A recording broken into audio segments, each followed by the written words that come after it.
ত্রয়োদশ জাতীয় সংসদ নির্বাচন ও গণভোটকে সামনে রেখে দেশে অবৈধ অস্ত্রের বিস্তার নতুন করে উদ্বেগ তৈরি করেছে। ছাত্র জনতার গণ অভ্যুত্থানকে দমনে গত বছরের জুলাইয়ে আওয়ামী লীগ ও অঙ্গ সংগঠনের সশস্ত্র ক্যাডারদেরকে মাঠে নামার পর থেকেই অস্ত্রের অপব্যবহার বাড়তে থাকে। সেই সময়ে অনেকের হাতেই ছিল আধুনিক আগ্নেয়াস্ত্র। পাশাপাশি গণ অভ্যুত্থানের শেষ দিকে দেশের বিভিন্ন থানা থেকে লুট হয় বিপুল পরিমাণ অস্ত্র ও গোলাবারুদ। দর্শক, এই অস্ত্র এবং গোলাবারুদকে আগামী নির্বাচনে ব্যবহার করতে পারে একটি কুচক্রী মহল। আজকে জানব সেই বিষয়ে বিস্তারিত। সীমান্ত দিয়ে পার্শ্ববর্তী দেশ থেকে অবৈধ অস্ত্র প্রবেশের ঘটনাও নিয়মিত ঘটছে। এসব অস্ত্র দেশের বিভিন্ন এলাকায় ছড়িয়ে পড়ায় আইন শৃঙ্খলা পরিস্থিতি অবনতি হচ্ছে, বাড়ছে খুন খারাপি ও সহিংসতা। এখনও অস্ত্রধারীদের বড় একটি অংশ ধরাছোঁয়ার বাহিরে থাকায় পরিস্থিতি আরও জটিল হয়ে উঠছে।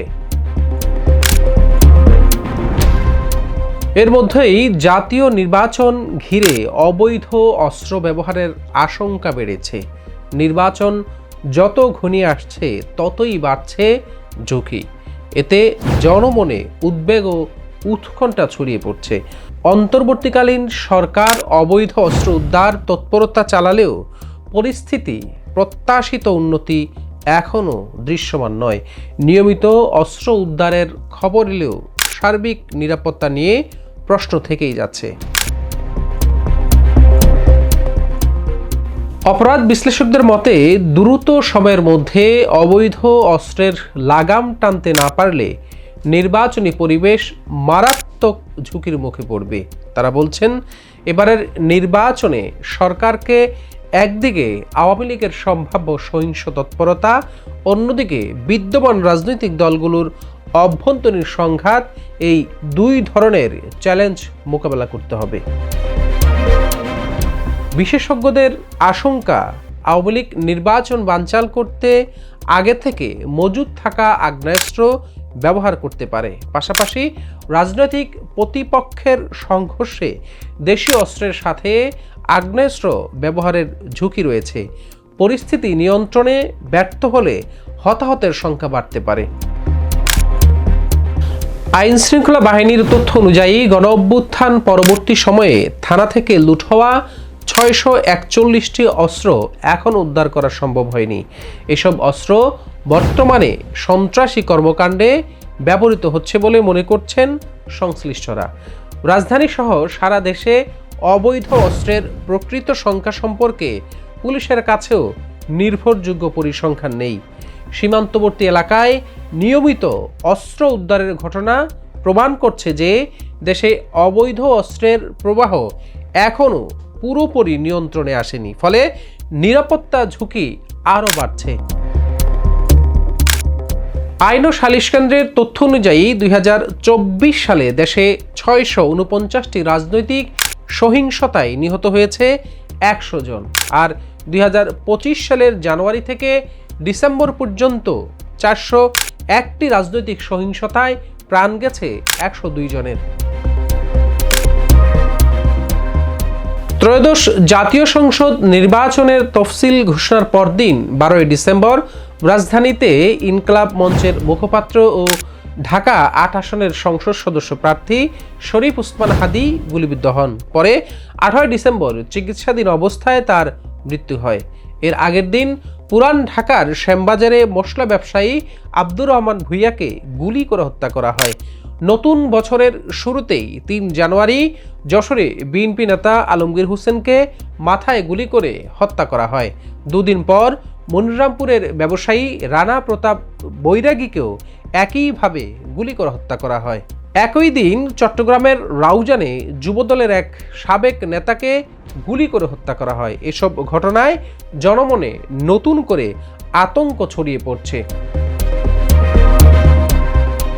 দেশে ছড়িয়ে থাকা অবৈধ অস্ত্র উদ্ধারে পুলিশ, র্যাব, বিজিবি ও সেনাবাহিনী যৌথ অভিযান পরিচালনা করছে। সরকার লুণ্ঠিত অস্ত্র জমা দিতে বারবার নির্দেশ দেওয়ার পাশাপাশি পুরস্কারও ঘোষণা করেছে।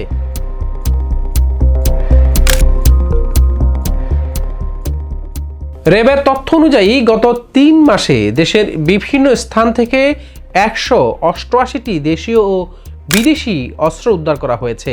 গ্রেপ্তার করা হয়েছে ৭৯ জনকে। গত ৬ জানুয়ারি ভোরে ঢাকার পল্লবীতে অভিযান চালিয়ে অত্যাধুনিক আগ্নেয়াস্ত্র সহ ৪ সন্ত্রাসীকে গ্রেপ্তার করে র্যাব ৪। এর আগে কুষ্টিয়ায় ৩ ঘন্টার অভিযানে শীর্ষ সন্ত্রাসী সুব্রত বাইন ওরফে ফতেহ আলী সহ কয়েকজনকে আটক করা হয়। তাদের কাছ থেকে বিদেশি পিস্তল, ম্যাগাজিন, গুলি ও স্যাটেলাইট ফোন উদ্ধার করা হয়। র্যাবের মহাপরিচালক AKM শহীদুর রহমান জানিয়েছেন, অক্টোবর থেকে ডিসেম্বর পর্যন্ত ৩ মাসে হত্যা মামলায় ৫২২ জন সহ মোট ৪৩৩৬ জন অপরাধীকে গ্রেফতার করা হয়েছে। নির্বাচন উপলক্ষে প্রায় ৯,০০০ র্যাব সদস্য মাঠে থাকবে। র্যাব স্ট্রাইকিং ফোর্স হিসেবে কাজ করবে। ভোটকেন্দ্রে দায়িত্ব পালন করবে পুলিশ ও আনসার। পাশাপাশি বিজিবি ও সেনাবাহিনী মোবাইল ও স্ট্রাইকিং ফোর্স হিসেবে দায়িত্বে থাকবে।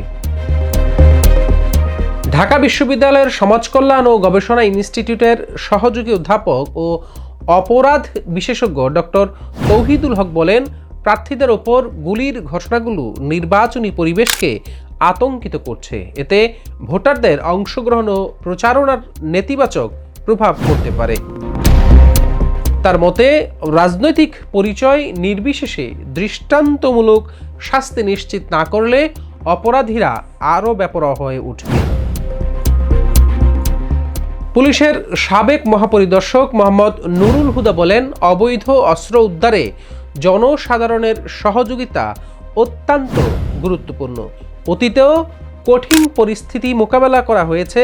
সুষ্ঠু নির্বাচন নিশ্চিত করতে নির্বাচনের আগেই কার্যকর পদক্ষেপ নিতে হবে।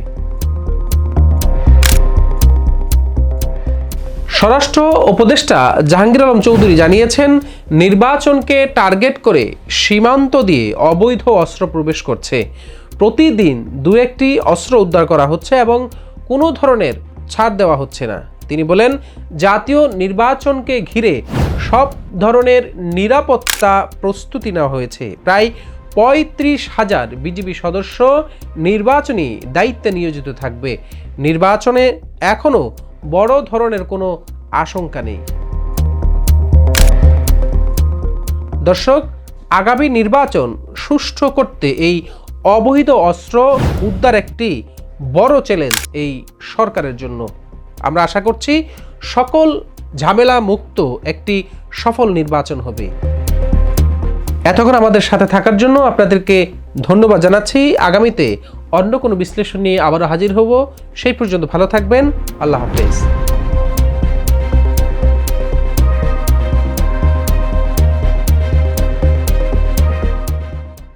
দেশের নাম্বার 1 ট্রেডিং অ্যাপ নিফটি ফার্স্টে পাচ্ছেন ট্রেডিং এর সব সুবিধা, dual exchange access, company analysis, portfolio তৈরি করা সহ আরও অনেক ইউনিক ফিচারের সাথে ট্রেড করতে ডাউনলোড করুন এক্ষুনি।